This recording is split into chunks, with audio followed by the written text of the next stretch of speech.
The colony ship shook violently as it tore through the atmosphere. Metal screamed against metal. Yuna gripped her seat with white knuckles as alarms blared throughout the vessel. The Cheonsa was dying, and everyone aboard knew it. When the ship finally crashed into the red soil of Valdris Prime, Yuna counted herself lucky to be alive. She crawled out of the wreckage with the other survivors, coughing smoke from her lungs. Around her, people wept and called out for loved ones. The ship that was supposed to carry them to a new world had instead delivered them to hell. Captain Doyun took charge immediately. He ordered everyone to gather supplies and establish a perimeter. Yuna, as the junior xenobiologist, was sent to catalog whatever local plants might be edible. She was grateful for something to do. Anything to stop thinking about the friends who hadn't made it out of the ship. The reptilian creatures arrived on the third day. They stood 8 feet tall with scales that shimmered like oil in water. Their eyes were cold and calculating. They carried weapons that hummed with energy. Yuna watched from behind a pile of debris as Captain Doyen and Security Chief Minho approached them cautiously. The aliens called themselves the Skrell. Their leader, speaking through a translation device, made their situation clear. The humans had crashed on Skrell territory.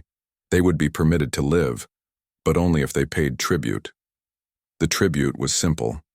1 human would be given to the fighting pits. The others could establish their colony in peace. Doyun called a council meeting that night. Yuna sat in the back with the other lower-ranking crew members. She watched as the captain and his advisors debated. Minho argued that they should fight. A woman named Jiwan said they had no weapons that could match the Skrell. Another colonist named Hana suggested they refuse and try to escape. Then someone said what everyone was thinking. If they had to give up 1 person to save 300, then the choice was logical. They should choose someone whose skills were least necessary for survival. Someone expendable. All eyes turned to Yuna. She felt her stomach drop. She was the youngest scientist aboard. She had no family among the colonists. Her specialty was in animal behavior. Not practical survival skills like engineering or medicine. The math was simple and cruel. Doyen would not meet her eyes as he called for a vote. Yuna watched hands rise one by one. Even people she had shared meals with voted for her death. When it was over, only 12 people had voted against the motion. Yuna felt numb as Minho's security team surrounded her. They bound her hands and marched her through the settlement. Colonists watched from their makeshift shelters. Some looked away in shame. Others stared with relief that it was not them. Yuna kept her head high. She would not give them the satisfaction of seeing her beg. The Skrell were waiting at the edge of camp. Their leader looked at Yuna with something that might have been amusement. They loaded her into a transport vehicle that smelled of fear and old blood. The journey took hours. Yuna watched through a small window as the red landscape gave way to a massive city of dark stone and metal. The arena rose from the center of the city like a wound in the earth. The Skrell called it the Crimson Depths. Yuna was dragged through corridors filled with howls and screams. Thousands of spectators filled the stands above, their voices creating a sound like thunder. She was pushed into a cage that descended into darkness. The platform lurched to a stop, and a gate screeched open.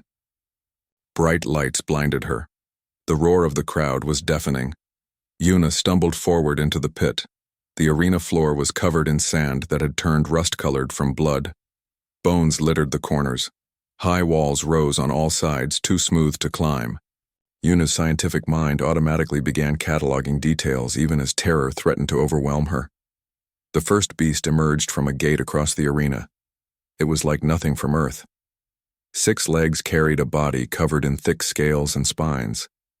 Its head was all teeth and hunger. The crowd cheered as it charged toward her. Yuna ran. She dodged behind a pillar as the creature smashed into the stone. Her mind raced. She had studied predator behavior. She knew about pack dynamics and territorial instincts. But knowing and surviving were different things. 3 more beasts entered the arena.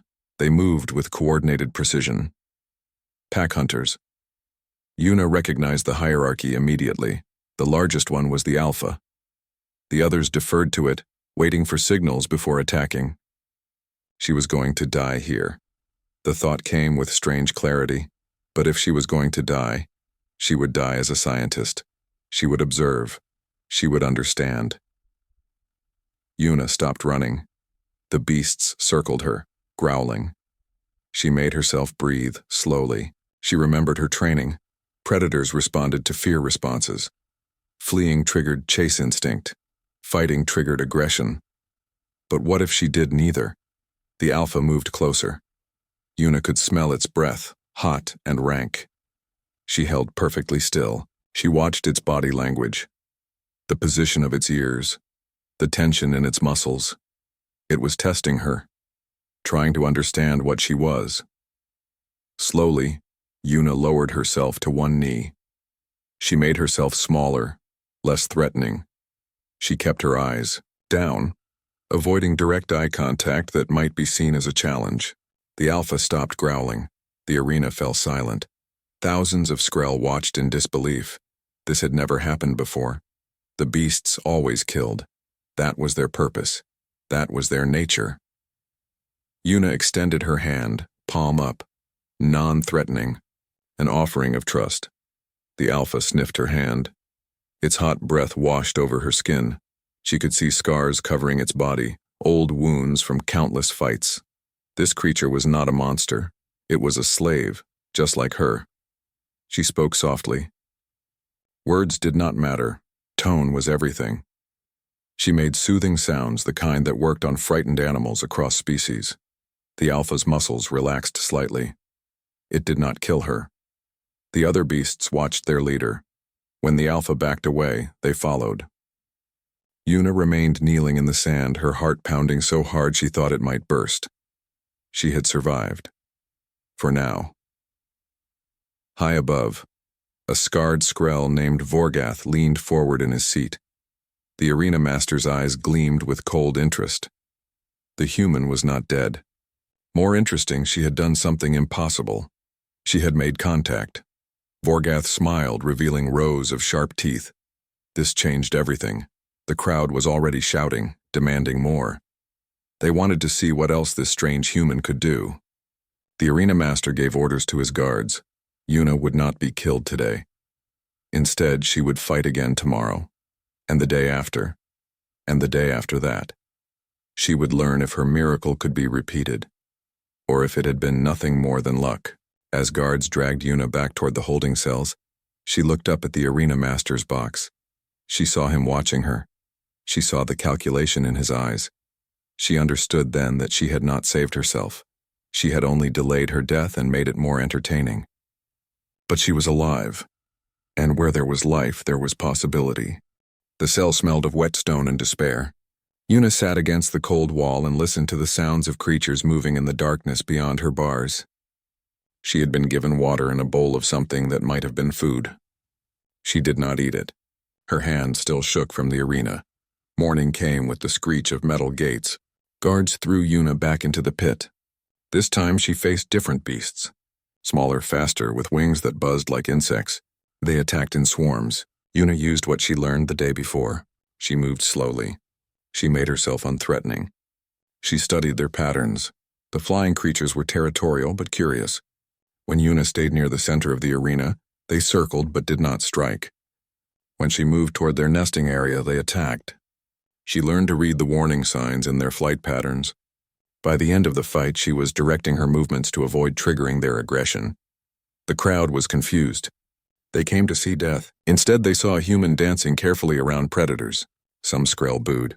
Others watched with growing interest. Yuna survived her second day. Vorgath visited her cell that night. The arena master studied her through the bars like she was an interesting specimen.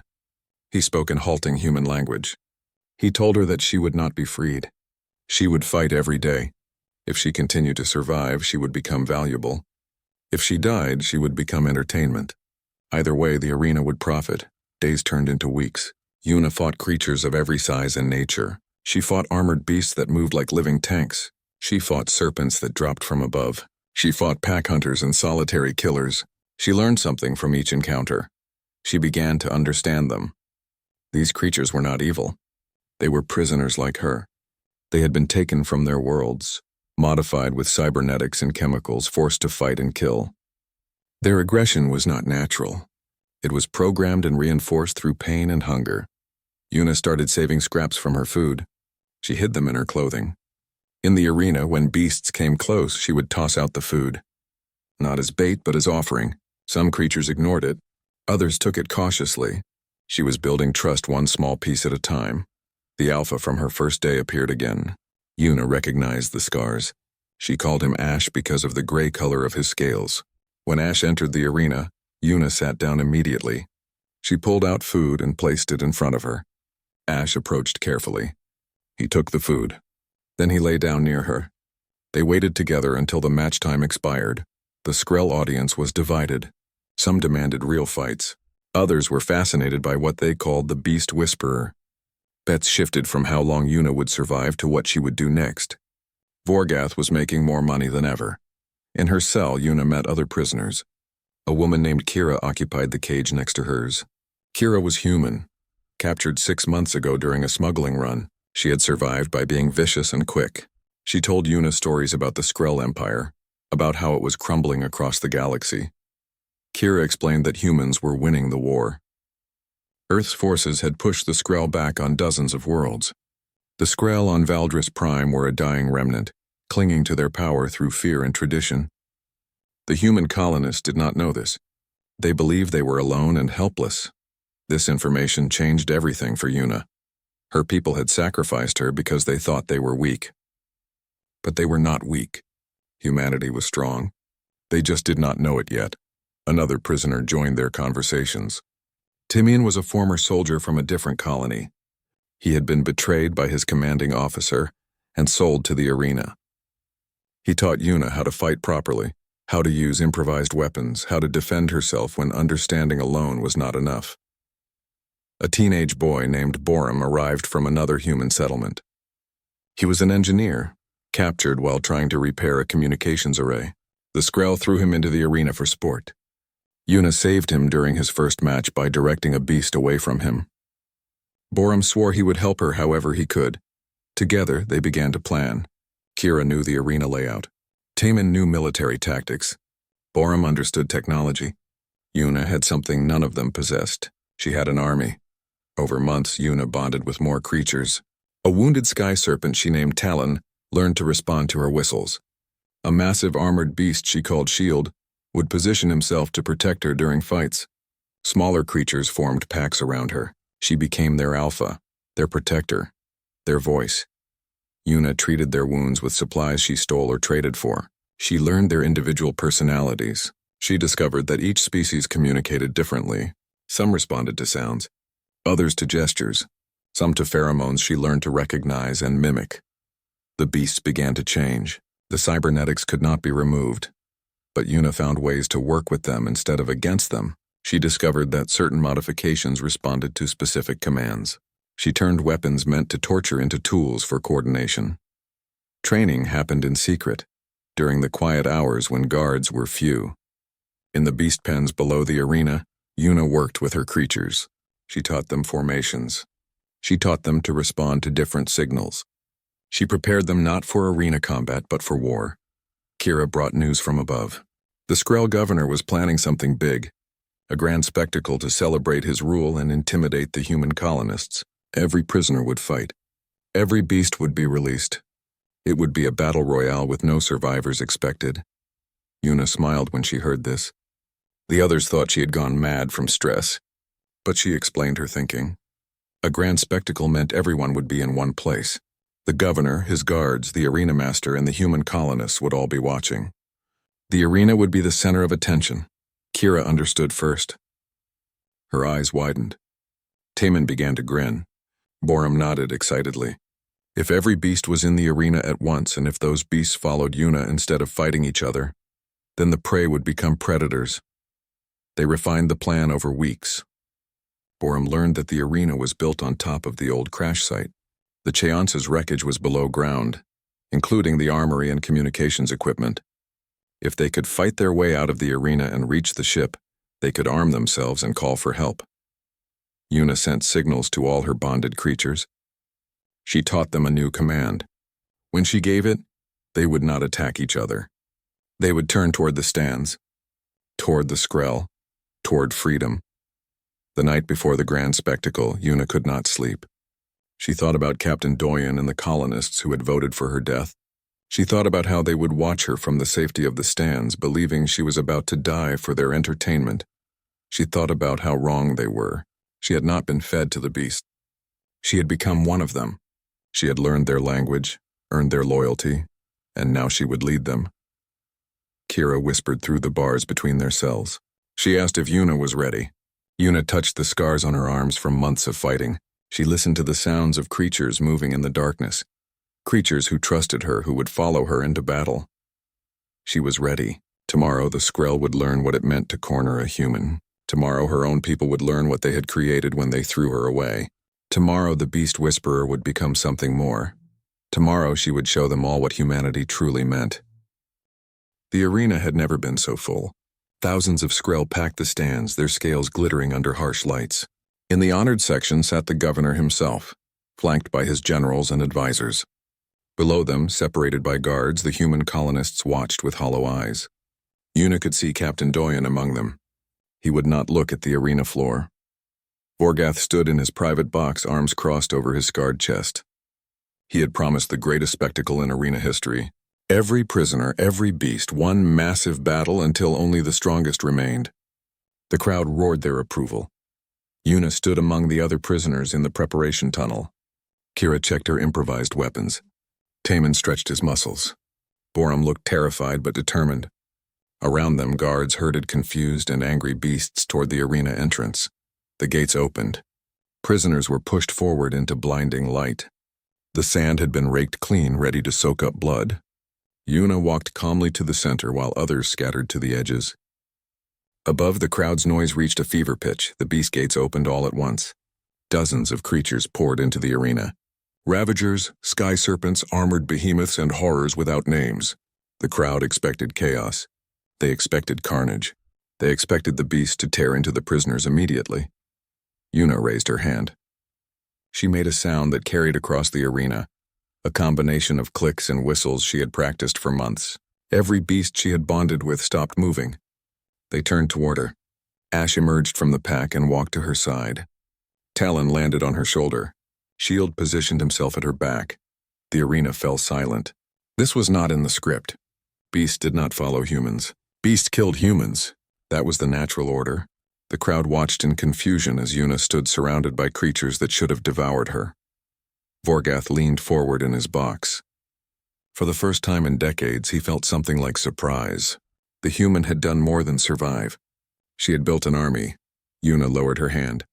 She pointed toward the stands, toward the Skrell guards. She gave the command she had taught her beast over months of secret training. Attack, chaos erupted. Ash led the Ravagers in a charge toward the nearest guard position. Sky serpents took flight, diving at Skrell in the lower stands. Shield smashed through a gate, creating an exit. The beasts moved with coordination and purpose. They were not random killers. They were soldiers. Una and the other prisoners fought their way through the confusion. Kira moved like a shadow, taking weapons from fallen guards. Taman led tactical strikes against security positions. Borum followed close, his eyes scanning for the arena's control systems. The Skrell guards responded quickly. Energy weapons fired into the arena. Beasts fell, roaring in pain. Una felt each death like a knife to her heart, but she could not stop. She had started this. She would finish it or die trying. They reached the arena's lower levels. Kira knew the way to the control center. Guards blocked their path. Shield charged forward, his armored body absorbing weapons fire. Taman flanked them while Kira struck from above. They moved like a unit, like they had fought together for years instead of months. The control center door was reinforced metal. Borum pulled tools from his stolen guard belt and started working on the lock. Behind them, sounds of battle echoed through the corridors. Una turned to see more Skrell forces approaching. Ash and the remaining Ravagers formed a defensive line. They would hold here or die here. Una stood with them, a piece of metal pipe in her hands. If this was her last stand, she would make it count. The door opened. They rushed inside. Vorgath was waiting. The old arena master held a ceremonial blade in each hand. His scales were scarred from 1,000 fights. His eyes held no fear, only a warrior's calm. He spoke in perfect human language, his voice deep and steady. He told Yuna he had known about her plan for weeks. He had allowed it to proceed. The Skrell Empire was dying, collapsing under humanity's advance. Vorgath had served the arena for 60 years, watching his people fade into irrelevance. He was tired of managing a slow decline.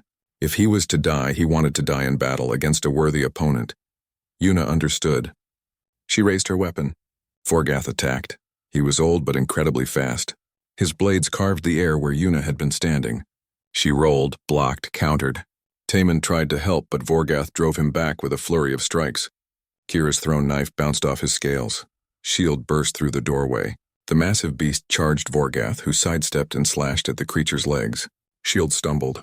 Yuna saw her opening. She drove forward, using the pipe like a spear. Vorgath blocked, but the force drove him backward. Shield recovered and slammed into him from the side. Vorgath fell. His blade skittered across the floor. He lay pinned under Shield's weight, breathing hard. Blood leaked from wounds in his scales. He looked at Yuna with something like respect. With his last strength, Vorgath told her the access codes to the arena systems. He told her where to find the crash site entrance.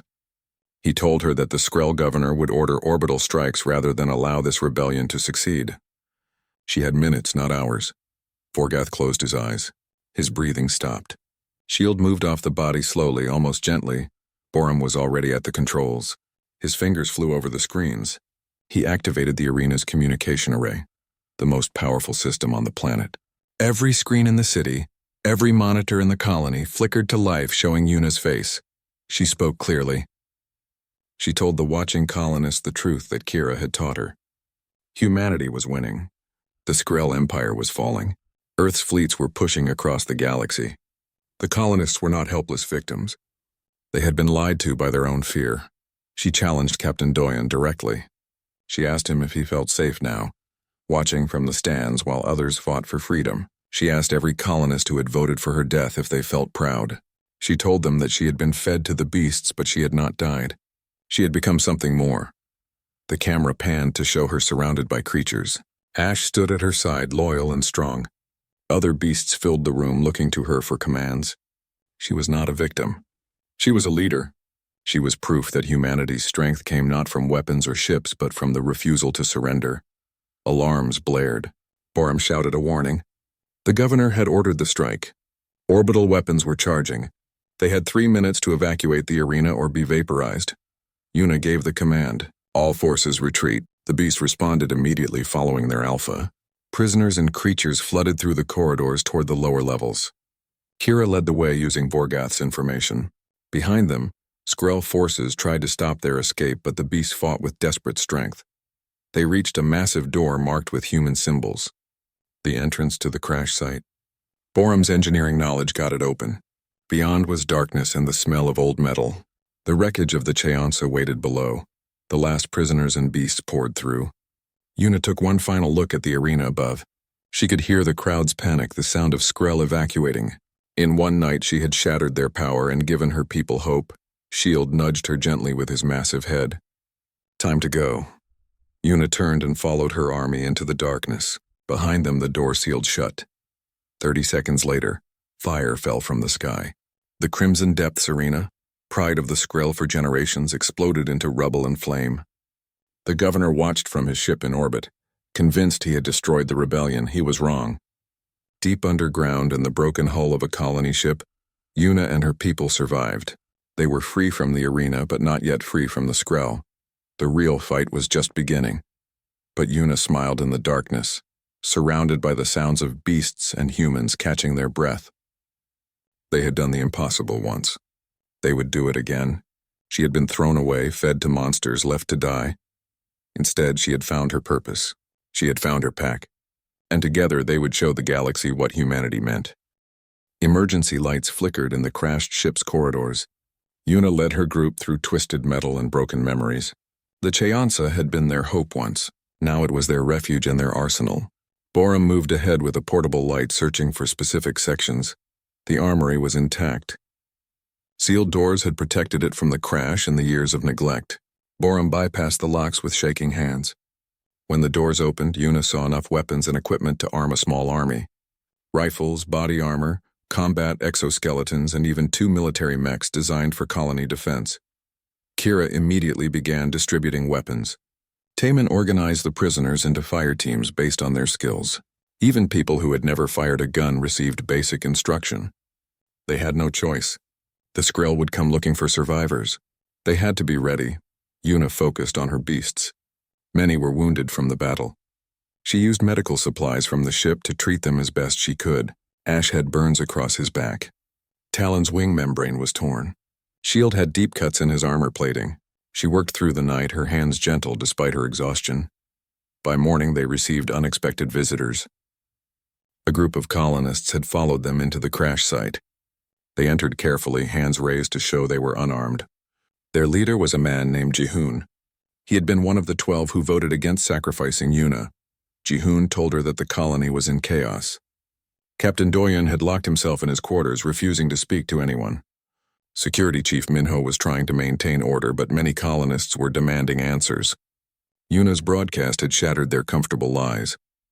Now they knew the truth, and they did not know what to believe. Some colonists wanted to join the rebellion. Others wanted to negotiate with the Skrill, to apologize and beg for mercy. The community was tearing itself apart. Jihoon had come to ask Yuna what she planned to do next. Yuna looked at the faces around her. Prisoners who had survived the arena, beasts who trusted her with their lives, now colonists who wanted to fight. She thought about everything that had happened since the crash. Every betrayal, every fight, every moment she chose to survive instead of surrender.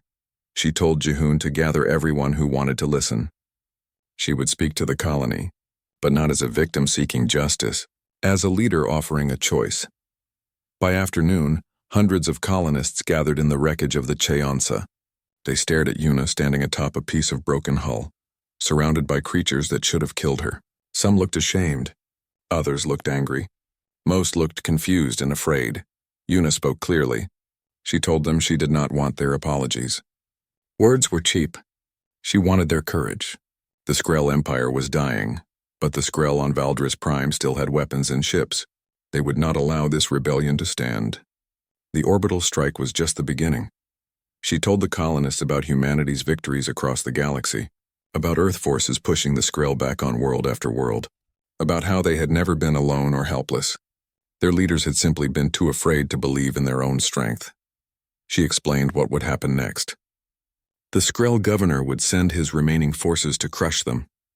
The colonists could hide and hope for mercy. They could try to negotiate. Or they could stand and fight for their freedom. Yuna did not demand loyalty. She demanded choice. Those who wanted to be victims could leave. Those who wanted to be free could stay. She would judge no one for choosing safety, but she would never bow to the Skrill again. The silence lasted for long seconds. Then Jihoon stepped forward. He picked up a rifle from the armory. He said he would fight. A woman named Minji joined him. Then others. One by one, colonists made their choice. By sunset, over 200 had volunteered. Not everyone joined. Many left, returning to the main colony. Yuna watched them go without comment. She understood fear. She had lived with it every day in the arena. But she had learned that fear could be transformed into strength if you were willing to face it. Captain Doyen finally emerged from his quarters. He approached the crash site alone, unarmed. Minho followed at a distance. Doyen looked like he had aged years and days. He stood before Yuna, unable to meet her eyes. He said he had come to offer his help. He knew the Skrill defense systems from their initial negotiations. He could provide intelligence about guard rotations, weapon placements, and communication protocols. It would not erase what he had done, but perhaps it could balance the scales. Yuna studied him. She saw a broken man trying to find redemption. She thought about refusing, about turning him away to suffer in his guilt. But this was not about revenge. This was about survival. She accepted his information. She told him that if he truly wanted to help, he would need to prove it with actions, not words. Doyen nodded. He understood. Over the next week, they prepared for war. Taman trained the volunteers in basic combat tactics. Kira taught reconnaissance and stealth. Boram worked on repairing the ship's long-range communications array. If they could call for help, Earth forces might respond. Yuna trained with her beasts. She taught them to work alongside humans instead of just following her commands. She created mixed teams where colonists and creatures protected each other. It was strange at first. The colonists feared the beasts. The beasts did not trust the humans. But necessity built bridges that friendship alone could not. Jihoon became her second in command. He was older than Yuna, more experienced in leadership, but he followed her orders without question.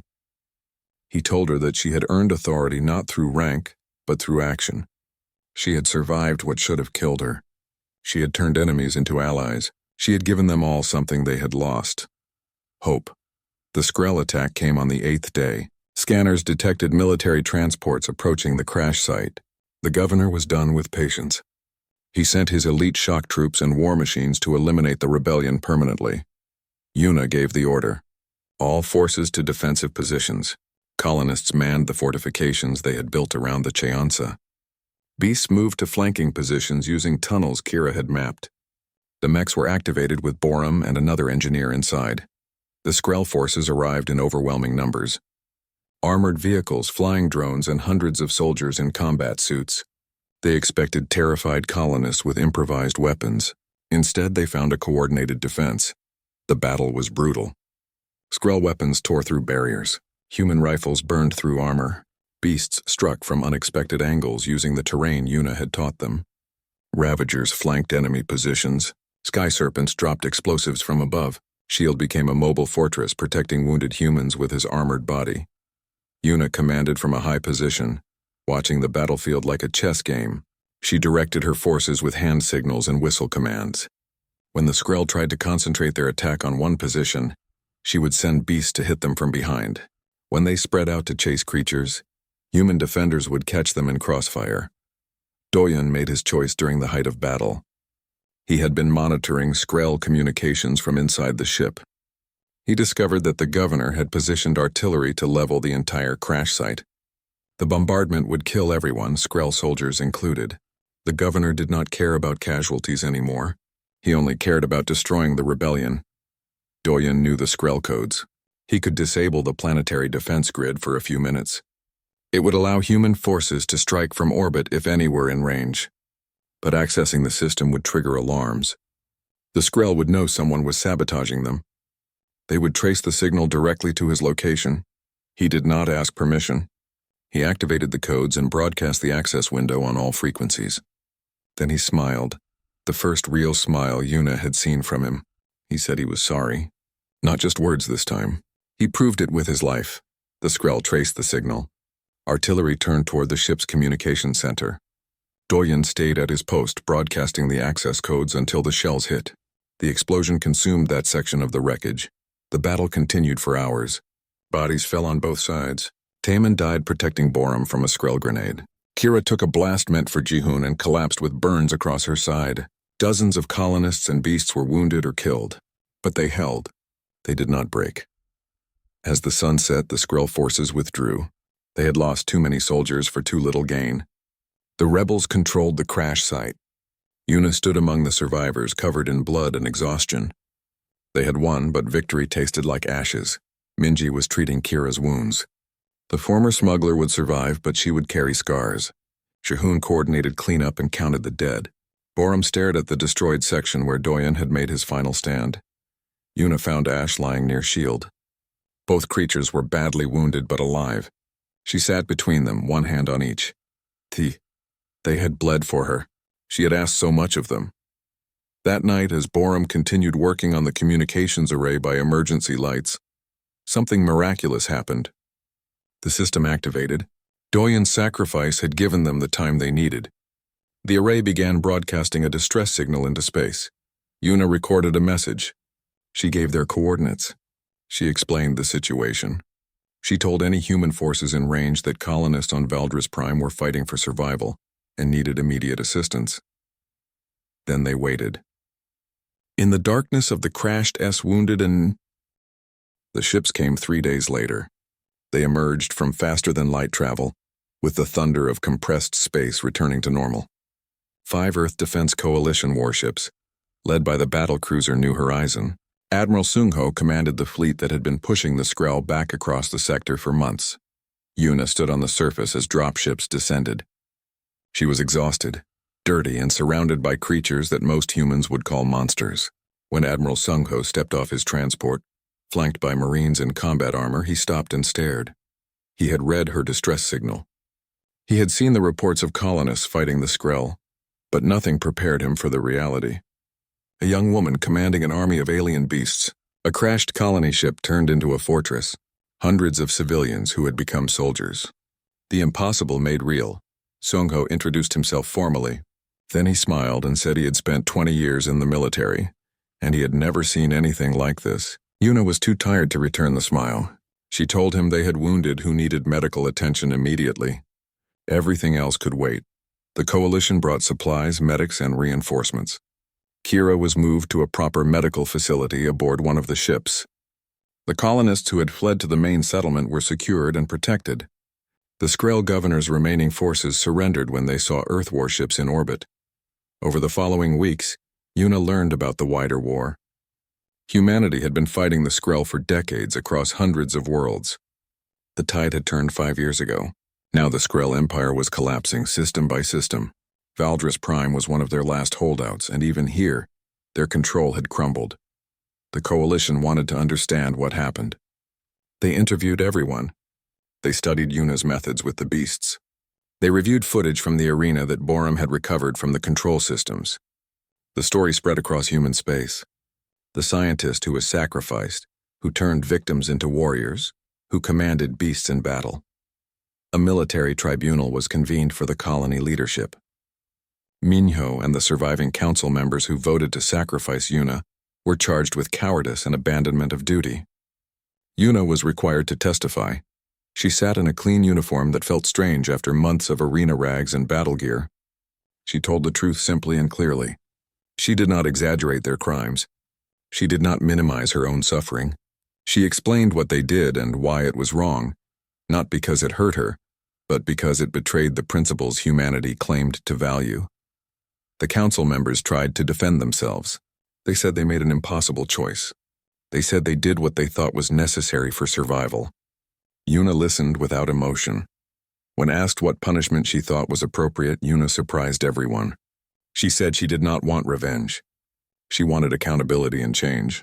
These people should never hold positions of authority again. They should serve the colony they failed, doing the hard work of rebuilding. They should live with what they did and learn to be better. The tribunal agreed. Minho was dishonorably discharged. The council members were stripped of rank and authority. They would spend years working under supervision, rebuilding what their cowardice had helped destroy. Some people thought Yuna's mercy was weakness. She knew it was strength. Revenge would not undo what happened, but accountability might prevent it from happening again. Admiral Sung-ho requested a private meeting with Yuna. He told her that the coalition wanted to create a new division. The Xenofauna Integration Corps would study alien creatures and develop peaceful methods of coexistence and defensive cooperation. They wanted Yuna to lead it. She would have resources, authority, and complete control over how the program developed. But Sung-ho made one thing clear. This was not a weapons program. These creatures would not be slaves or tools. They would be partners. Yuna would ensure they were treated with respect and care. Could she accept that responsibility? Yuna thought about Ash, Shield, Talon, and all the others. She thought about what the Skrell had done to them. Capturing them, modifying them, forcing them to fight. She thought about what she had learned. That beasts were not monsters. They were beings with thoughts and feelings capable of loyalty and love. She accepted the position on one condition. The creatures currently under her care would never be forced into service again. They had earned their freedom. The coalition agreed immediately. A sanctuary would be established on Valdris Prime. The beasts could live there naturally, and Yuna could visit them whenever she wanted. Saying goodbye was harder than any battle. Yuna spent days with each creature, explaining what was happening in ways they could understand. Ash pressed his massive head against her chest, making the rumbling sound that meant comfort. Shield touched her gently with his armored snout. Talon wrapped around her shoulders one last time. She told them they were free. She told them they were safe. She promised she would return. The beasts seemed to understand. They had fought together, survived together, and now they would live. That was enough. The colony on Valdris Prime began to rebuild properly. Jihoon became the new leader, elected by the colonists who stayed. He promised to create a community based on courage instead of fear. Minji became his chief of security. The settlement would remember what happened, would learn from it, would become stronger. Boram joined Yuna's new corps as chief engineer. Kira, recovered from her wounds, signed on as tactical advisor. She said she had spent years running from responsibility. Maybe it was time to run toward it instead. They would be the core team of the Xenofauna Integration Corps, exploring worlds and building bridges between species. 6 months after the arena uprising, Yuna stood on the bridge of the New Dawn, humanity's first Xenofauna integration vessel. It was a science ship, not a warship, equipped with research labs, medical facilities, and habitats for creatures they would encounter. She wore the uniform of a coalition director, but she had insisted on one modification. On her shoulder, where ranks and medals usually went, she wore a patch showing a human hand touching a beast's claw. Unity through understanding, strength through compassion. The crew was small but dedicated. Scientists who wanted to learn rather than exploit. Soldiers who understood that protection did not require domination. Engineers who could build tools for cooperation instead of control. And Yuna, who had learned the hardest lessons in the worst way possible. Their first mission was to investigate reports of intelligent creatures being hunted on a frontier world. The New Dawn jumped to faster-than-light speeds, leaving Valdris Prime behind. Yuna watched the planet shrink in the view screen. Down there in the sanctuary, Ash and the others were running free. She thought about the journey from that first day in the arena. She had been thrown away, considered worthless, fed to beasts as entertainment. Everyone expected her to die. She had refused. She had survived by understanding instead of fighting. She had led by earning loyalty instead of demanding it. She had turned the weakest position into the strongest foundation. That was the lesson she would carry forward. Jihoon sent a final message as they departed. The colony wanted to rename their settlement. They wanted to call it Yuna's Hope. She declined politely. If they wanted to honor what happened, they should call it Freedom's Price. A reminder that survival required courage, that strength came from unity, and that no one should be considered expendable. Boram called from engineering. All systems ready. Kira confirmed their course. The crew looked to Yuna for orders. She smiled, the first genuine smile in what felt like forever. She gave the command. Take them forward. There were worlds to explore, creatures to understand, and bridges to build. She had been a victim once, then a survivor, then a warrior. Now she was something more. She was proof that humanity's greatest strength was not weapons or technology. It was the refusal to surrender, the audacity to turn weakness into power, the courage to show mercy when others showed none. She had been fed to the beasts as a sacrifice. Now she commanded them not through force but through trust, and together they would show the galaxy what that meant. The Beast Queen had work to do. The New Dawn jumped to light speed, carrying its crew toward new horizons. Behind them, Valdris Prime turned quietly in space. In the sanctuary, Ash lifted his head toward the sky, sensing his alpha's departure. He rumbled softly, a sound of farewell and faith. She would return. She always kept her promises. The beast settled down to sleep under alien stars, finally at peace. And across the galaxy, a woman who refused to be broken blazed a trail toward tomorrow. She had survived what should have killed her. She had led those who followed her to freedom. That was her story. That was humanity's story. The refusal to accept defeat, the transformation of pain into purpose, the unbreakable bond between those who fight together. They had fed her to the beasts. She had made them family, and the galaxy would never be the same.